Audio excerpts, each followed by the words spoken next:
Let's take a look at this problem.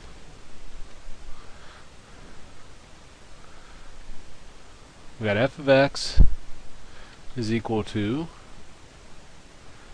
8x minus 1 to the 2/3 power plus 2. And I want to find the critical numbers and open intervals in which function is increasing or decreasing. So step 1. I want to find derivative. Well, this is the chain rule, specifically a general power rule. You got parentheses to a power. It says if you got parentheses to a power, take your power, put it out in front. What's inside the parentheses remains as is. Lower your power by 1. So we got 2/3 minus 1. And then times the derivative of what's inside your parentheses.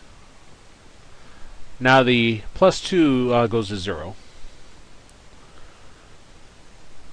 So we got 2/3, 8x minus 1. 2/3 minus 1 gives us negative 1/3.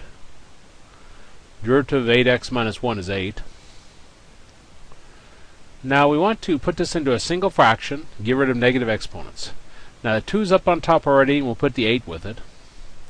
So we've got 2 times 8. The 3's already downstairs, we'll leave it there. The 8x minus 1 to the negative 1/3, we'll take that down to the denominator, and becomes 8x minus 1 to the positive 1/3. 2 times 8 is 16 over 3 times 8x minus 1 to the 1/3 power. And that's our derivative.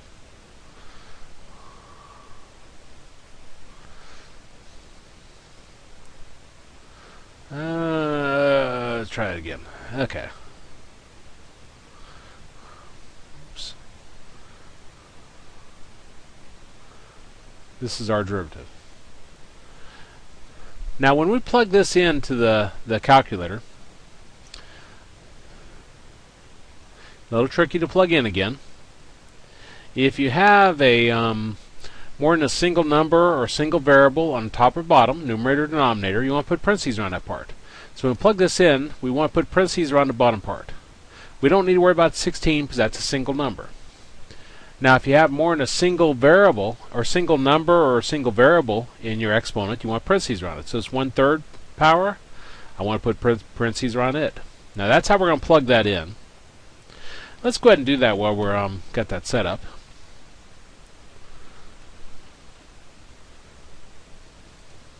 So press Y equals, press clear.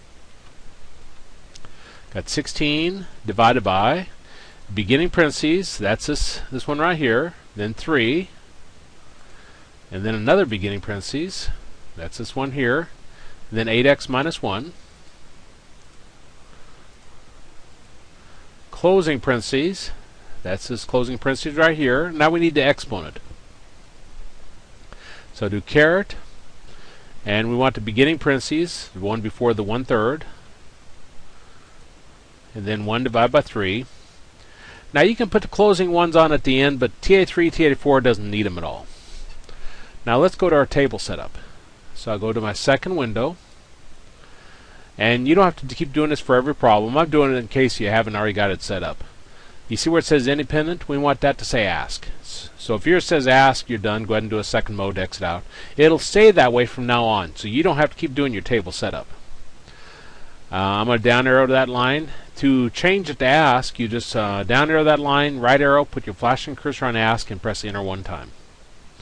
And then we'll do second mode. Now we're ready to go into our graph, into our table mode. But let's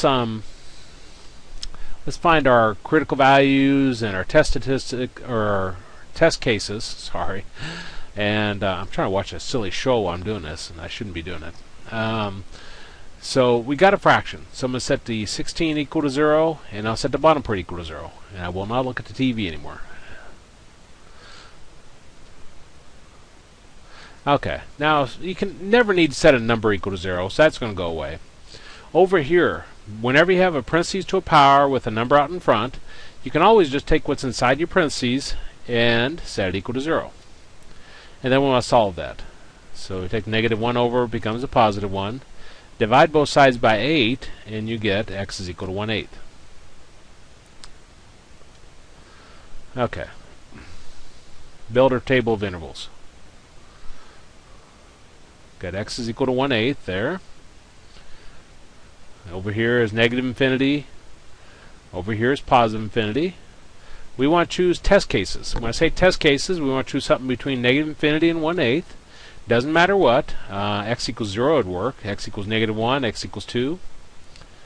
Over here, we want to choose something between 1/8 and positive infinity, like 1 or 2 or 3. Again, it doesn't matter. Now we want to plug those into our derivative. Now remember what we've done so far. We put our derivative on y equals. So now we can go into our table mode. So I do second graph, go into table. I'll press delete a couple times to clean those out. And we'll plug in our test cases. So 0 and 1. So do 0 enter, 1 enter. Now I notice 0 gave us a negative number. It's negative, so this is decreasing. 1 gave us a positive number, positive, so this is increasing. So our answer is it's decreasing from negative infinity to 1/8, and then it's increasing from 1/8 to positive infinity. And those would be our answers.